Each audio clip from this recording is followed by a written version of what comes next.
नमस्कार मित्रांनो, शुभविवाह मालिकेच्या आजच्या भागामध्ये भूमी आता घरी येते आणि समोर बाबांना बघून तिला खूपच इमोशनल व्हायला होतं. भूमी येते आणि माधवरावांना मिठी मारून ती जोरजोरात रडायला लागते. त्याच वेळेला सगळेजण भूमीकडे बघत असतात. भूमी फक्त बाबा बाबा अशा म्हणून रडत असते. त्याच वेळेला आता तिथे प्रशांत मानसी यांना खूपच वाईट वाटतं. मात्र पौर्णिमाला हे सगळे नाटक वाटत असते. तेव्हा आकाशवरून भूमीकडे बघत असतो. भूमी म्हणते की बाबा आकाशमुळे सगळं. तेव्हा बाबा म्हणतात की हो भूमी, शांत हो शांत हो, मला सगळं समजलेलं आहे काय घडलं आहे ते. त्याच वेळेला मग आता भूमी म्हणते की बाबा हे सगळं आकाशने घडवून आणलं आहे, तुमचा अपघात आकाशने घडवून आणला आहे. त्याच वेळेला आता माधवराव म्हणतात की हो भूमी बाळा, तू शांत हो, मला समजलं आहे तुला जे काही म्हणायचं आहे ते, प्लीज पण आधी तू शांत हो. ते म्हणते की बाबा मी कशी शांत हो, मला नाही कळते. तेव्हा ते म्हणतात की बाळा, या गोष्टीचा विचार करणं सोडून दे, जे सगळंच घडलं ते घडून गेलं ना. तेव्हा भूमी म्हणते की नाही बाबा, या अशा गोष्टी मी नाही विसरून देऊ शकत, ज्या गोष्टीमुळे आपलं कुटुंब पूर्णपणे कोसळलं होतं. तुमचा अपघात झाला तेव्हा मला आठवतं किती काय काय भोगलं आहे आपण बाबा. तुमच्या अपघातामुळे किती मानसिक त्रास झाला आहे तुम्हाला, शारीरिक, त्याचप्रमाणे आपल्या सगळ्या कुटुंबाला. मी तेव्हा शाळेत होते, जेमतेम शिक्षण चालू होतं आणि तेवढ्यातच मला या सगळ्या अपघातामुळे शाळा सोडावी लागली. माझी हुशारी होती पण मला घरातल्या मजबुरीमुळे शिक्षण सोडावे लागले. नंतर मला कामाला लागावं लागलं. माझ्या बहिणींची अवस्था आठवते, मला तुमची अवस्था आठवते. आपल्या घरात आपण किती बेताच्या परिस्थितीत ते दिवस काढलेले आहेत, ते मी कसं विसरू. त्या गोष्टी मी कशा माफ करू, मला माफ करणं शक्य नाही. मला या सगळ्याचा त्रास होतो आणि खूप त्रास होतो बाबा ते सगळं आठवून. पण या सगळ्याचा जबाबदार म्हणजे माझा नवरा, ज्याच्याशी मी लग्न केले, तो आकाश या सगळ्याला जबाबदार आहे आणि त्याच्याशी मी लग्न केले याचे मला खूप वाईट वाटते. तेव्हा आता लगेच बाबा म्हणतात की भूमी हे बघ, जे काही घडलं आहे ना ते सगळं कृष्णापर्णमस्तू, ही सगळी त्याचीच इच्छा असं समजून आपण माफ करून पुढे जायचं असतं. भूमी म्हणते की नाही बाबा, मी नाही माफ करू शकत या सगळ्या गोष्टींना, मला खूप त्रास होतो या सगळ्याचा. आणि या सगळ्याला माझा नवरा म्हणजे आकाश जबाबदार आहे, जो मला कधीही काहीही लपवणार नाही माझ्यापासून असं वचन देत होता. त्यानेच माझ्यापासून हे सगळं लपवलं आहे आणि त्याच्याशी मी लग्न केलं आहे. माझ्या बाबांचा अपघात करणारा माणूस हा माझा नवरा आहे, हे मला सहन नाही होत आहे बाबा. तेव्हा भूमीला ते म्हणतात की बाळा शांत हो, प्लीज असा टोकाचा निर्णय घेऊ नको, जरा प्लीज शांत हो, असा कुठलाही विचार करायचा नाही. तेव्हा मानसी म्हणते की भूमीताई प्लीज तू शांत हो जरा प्लीज. तेव्हा सगळेजण तिला शांत होण्यासाठी सांगत असतात. भूमी ही काही काळ गप्प बसते. नंतर मानसी पटकन जाऊन तिला पाणी आणते आणि म्हणते की हे घे पाणी पिऊन घे. तेव्हा भूमी पाणी प्यायला नकार देत असते. मानसी म्हणते की ताई प्लीज ऐक ना माझं, प्लीज ऐक, हे घे थोडं पाणी पिऊन घे, तुला बरं वाटेल. आणि म्हणूनच माधवराव आणि मानसी तिला पाणी प्यायला देतात. आणि पौर्णिमा मनातच म्हणते की बरं झालं, हिची अशी अवस्था झाली तर ही बाई काय स्वतःचा हे का सोडणार नाही आणि ते माझ्याच पथ्यावर पडणार आहे. ही जर हे घर सोडून गेली तर काय, सगळी माझी प्रॉपर्टी. आणि हो, मग मी या घरची मोठी सून, भूमी बाजूला, असा विचाराने ती खुश होत असते. माधवराव म्हणतात की भूमी बाळा हे बघ शांत हो, मला कळतं यावेळेला की तुझी काय अवस्था आहे ती, पण तू पण समजून घे ना आकाशरावांना. अगं त्याने हे सगळं मुद्दाम नाही केले, अपघात हा मुद्दाम नाही करत कोणी, म्हणूनच तर त्याला अपघात म्हणतात ना. अगं बाळा तू या सगळ्याचा नको विचार करू, पण तू अपघाताचंच लक्षात ठेवतेस, तू बाकीच्या गोष्टीही बघ ना. त्यांनी यातूनच मला बरं केलेलं आहे ना, आणि नंतर तुझ्यासाठी त्यांनी काय काय नाही केलं आहे, यातला विसरून नाही ना चालणार बाळा आपल्याला. तेव्हा ती म्हणते की बाबा पण अपघात केला म्हणून काही बरं केलं असं झालं ना, म्हणजे अपघात केला आहे आणि बरं केलं याने काही माणसाचे त्रास कमी होणार आहेत का, घडून गेलेल्या गोष्टींचा त्रास कमी होणार आहे का. तेव्हा ते म्हणतात की बाळा पण तू हा विचार कर ना की आकाशराव तुझ्यावर आता किती जीवापाड प्रेम करतात, तुझ्यावर किती जीवन टाकतात, ते खरंच खूप काळजी करतात ते तुझी. तेव्हा मग भूमी म्हणते की बाबा म्हणजेच जीवापाड प्रेम करतो आम्ही, हो आमचं आहे एकमेकांवर प्रेम, पण याचा अर्थ असा तर होत नाही ना बाबा की प्रेम केलं जास्त म्हणून विश्वासघाताचं लायसन्सच मिळतं, असं तर काही घडत नाही ना. तेव्हा मग बाबा म्हणतात की भूमी हे बघ, मी तुला कसं समजावू बाळा या गोष्टी, मला कळतं आहे तुझा सध्याचा त्रास काय आहे, पण आकाशरावांनी खूप जपलं आहे आपल्याला. खरंच त्यांनी या सगळ्यातून मला बाहेर काढण्यासाठी, मला बरा करण्यासाठी किती त्रास काढला हे तुला नाही माहिती. आणि खरं तर तू म्हणतेस की या अपघातात मला त्रास झाला, पण बाकी त्रास कोणाला झाला हे तुला माहिती नाही आहे. आणि असं पण तर खरं आहे, तू म्हणतेस की आकाशने तुमचा विश्वासघात केला, पण तू हे का विसरतेस की मीही तुला काही सांगितलं नाही, मी पण ही गोष्ट तुझ्यापासून जाणीवपूर्वक लपवून ठेवली. भूमी म्हणते की बाबा याचा अर्थ तुम्ही पण ही गोष्ट मला नाही सांगितली का.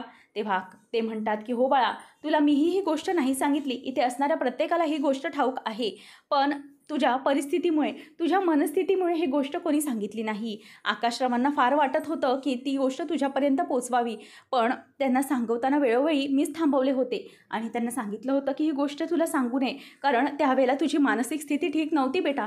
डॉक्टरांनी आम्हाला तसं सांगितलं होतं की तुला कोणत्याही प्रकारचे धक्के पचवता येणार नाहीत, म्हणूनच तुझ्यासाठी, केवळ तुझ्यासाठी आम्ही हे लपवलं. तेव्हा मानसी म्हणते की हो अगं ताई, बाबा अगदी योग्य बोलत आहेत, आम्ही सगळ्यांनी म्हणूनच हे लपवलं. अथर्व पण म्हणतो की हो बरोबर आहे, आकाश तुला भूमिताई वेळोवेळी सांगण्याचा प्रयत्न करायचा, पण आम्हीच त्याला त्यावेळेला थांबवून घ्यायचो. तेव्हा भूमी म्हणते की बाबा, म्हणजे तुम्ही सगळ्यांनी माझ्यापासून हे लपवले. एक वेळेस मी बाकीच्यांचं समजू शकते, पण तुम्ही पण ही लपवली गोष्ट. तेव्हा माधवराव म्हणतात की हो भूमी बाळा, केवळ फक्त तुझ्यासाठीच ही गोष्ट आम्ही लपवली. मला माहीत होतं आकाशरावांनीच माझा अपघात केला, पण भूमी त्यांनी हे काही मुद्दाम केलेलं नाही. त्यामध्ये त्यांनाही खूप त्रास झालेला आहे. त्यांची ही परिस्थिती खूप वाईटच होती आणि हे ऐकून त्यांना खूपच रडायला येत असतं. तेव्हा भूमी म्हणते की जाऊ दे, अथर्वचं जाऊ दे, तो काय आकाशचा भाऊ आहे. आणि मानसी काय, मानसी तर प्रत्येक वेळेला आकाशचीच बाजू घेत असते, म्हणून मी कोणावर विश्वास नाही ठेवू शकत. तेव्हा माधवराव म्हणतात की नाही भूमी बाळा, असा विचार नको करूस प्लीज, असा त्रास नको करून घेऊ स्वतःला. तेव्हा मग भूमीला सगळ्याजणांनी फसवलंय याची भावना खूप दुःखात टाकत असते. ती रडत उभी असते. बाबा म्हणतात की बाळा माफ कर, आम्हाला माफ कर. आणि मग ती म्हणते की बाबा प्लीज तुम्ही माफी मागू नका. आणि मग ती मिठी मारून रडायला लागते. नंतर आता रागिनी ही बाहेर उभी असते. अभिजित तिकडे येतो आणि म्हणतो की काय गं आई, काय झालं, तू काय करत आहेस इकडे. तेव्हा ती म्हणते की मी काही इकडे गंमत म्हणून आलेली नाही आहे, कामासाठी बोलवलं आहे तुला. आणि अरे तू त्या तांडेलचं कळलं आहे का काही तुला. तेव्हा तो म्हणतो की तांडेलचं काय झालं. मग रागिनी म्हणते की अरे बहुतेक तो तांडेल जेलमधून सुटला आहे. मगाशी योगायोगाने भूमी आणि मी त्या राखीच्या स्टॉलवर भेटलो. तिथे राखी घेत असताना, दोघींना बोलत असताना भूमीला असा काही पोलीस त्या चोराच्या मागे पळत होते. तेव्हा भूमीने त्याला ओळखलं. भूमी म्हणायला लागली की तो तांडेल आहे. तेव्हा मग अभिजित म्हणतो की अगं तांडेल तर जेलमध्ये. तेव्हा ती म्हणते की नाही, भूमीची नजर चुकू शकत नाही, मला तिच्या नजरेवर करेक्ट विश्वास आहे. ती कधीही नजर चुकून कुठल्याही प्रकारची दुसरी गोष्ट चुकवू शकत नाही. मला तिच्या बोलण्यावरून तरी कळलं की तो तांडेल. पण मग तांडेल सुटला कसा. आणि त्याची बायको, त्याच्या बायकोला तू घेतलेस का ताब्यात. मी तुला सांगितलं होतं ना त्याच्या बायकोला घे म्हणून. तेव्हा तो म्हणतो की अगं आई, त्याच्या वस्तीवर मी गेलो होतो, पण त्याच्या वस्तीवर ती सुगंधा नाही, ती अगोदरच गायब झाली. ऐकल्यावर रागिनी अभिजितवर खूप चिडते. ती म्हणते की तुला काही अक्कल आहे की नाही. अरे तुला एक काम दिलेलं तेही तुला धड जमले नाही. अरे त्या बाईला तू घेतलं नाहीस आपल्या ताब्यात तर ती बाहेर कुठेतरी तोंड उघडायची. आणि नेमकं हे सगळं भूमीला समजायचं. जर हे सगळं भूमीपर्यंत येऊन पोहोचलं ना, तर आपला खूप मोठा प्रॉब्लेम होईल. तुला कळतंय का. एकतर हा तांडेल असा जेलमधून सुटलेला आणि त्यात ती सुगंध अशी गायब झालेली, हे आपल्याला परवडणारं नाही. जा लवकर जा आणि तिचा शोध घे आणि त्या तांडेलला शोध, असं ती म्हणायला लागते. रक्षाबंधनासाठी आता पाटावर प्रशांत बसलेला असतो आणि पौर्णिमा सुरुवातीला त्याला राखी बांधते. आणि नंतर राखी बांधल्यानंतर पौर्णिमा म्हणते की कशी आहे राखी. तेव्हा तो छान आहे म्हणतो. नंतर आजी जाते आणि भूमीच्या बाबांना म्हणजेच माधवरावांना भेटून म्हणते की नमस्कार, कसे आहात तुम्ही. तेव्हा ते म्हणतात की सगळं योग्य आहे. आता काय, मुलांचं राज्यामध्ये राहायचं, त्यांचं जसं काही असेल तसं बघत राहायचं. तेव्हा आता आजी म्हणते की बघा ना, कुठली दृष्ट लागली आमच्या कुटुंबाला काहीच कळत नाही. अहो आत्तापर्यंत हसती खेळती घरात आमची भूमी, आता तिला असं वाटतं की आम्ही तिचा विश्वासघात केले, तिच्यापासून काहीतरी लपवलं आहे. तिला या घरात परकेपणाची जाणीव होते. काय करावे ना खरंच काही कळत नाही. देवी योगेश्वरीच्या मनात नेमकं काय आहे. तेव्हा माधवराव म्हणतात की अजिबात काळजी करू नका आजी, सगळं व्यवस्थित होईल. तसाच मी आकाशरावांना शब्द दिला आहे की आज राखी पौर्णिमेच्या दिवशी घरातलं वातावरण पुन्हा पहिल्यासारखं होऊन जाईल. तेव्हा आता आजीला त्यांच्या या शब्दामुळे खूपच दिलासा मिळतो. आणि नंतर आजी म्हणते की ठीक आहे, आता बघूया पुढे काय घडते. तेवढ्यातच आता मानसी आणि भूमी येतात. मानसी ही त्याला ओवाळते आणि त्याच्याकडून गिफ्ट हिसकावून घेते. नंतर आता भूमीची रक्षाबंधन येते. भूमी त्याला राखी बांधत असताना तो म्हणतो की ताई वा, खरंच राखी खूपच सुंदर आहे, मस्त. नंतर मग आता भूमी हे ताट बाजूला ठेवत असते आणि नंतर मग प्रशांत तिला म्हणतो की ताई तुझ्यासाठी मी यावेळेला वेगळं गिफ्ट आणलेलं आहे, काहीतरी वेगळं. त्याच वेळेला पौर्णिमा म्हणते की झालं, इथे पण रक्षाबंधनमध्ये पण हिला स्पेशल ट्रीटमेंट म्हणेत काय, हिच्यासाठी काहीतरी स्पेशल गिफ्ट आणलं आहे असं म्हणून ती तोंड मुरडते. त्याच वेळेला आता माधवराव उठून पुढे येतात आणि नंतर त्यांचं लक्ष हे प्रशांतकडे असतं. प्रशांत येतो आणि भूमीला ते एक रोपटं देतो ज्याची वाढ खुंटलेली असते. तो म्हणतो की हे बघ ताई, तुझं आवडतं बोन्साय. भूमीला ते झाड पाहून कसं तरी वाटत असतं. ती प्रशांतला म्हणते की प्रशांत, हे असं झाड का दिलं आहेस तू मला? खरंच हे सगळं पाहून खरंच खूप वाईट वाटतं. तर पौर्णिमा ते झाड बघते आणि गालातल्या गालातच हसत असते. तेव्हा प्रशांतला ती म्हणते की हे असं खुंटलेल्या वाढीचं रोपटं म्हणजे एका प्रकारचा गुन्हाच आहे. एखाद्या रोपट्याची वाढ आपण अशी खुंटवतो, हा गुन्हाच झाला ना. त्याच वेळेला आता तिचं हे वाक्य ऐकल्यानंतर माधवराव म्हणतात की बाळा भूमी, अशी झाडाची वाढ खुंटली म्हणून तुला इतका त्रास झाला. जर अशीच एका माणसाची वाढ खुंटली तर आपण काय करणार?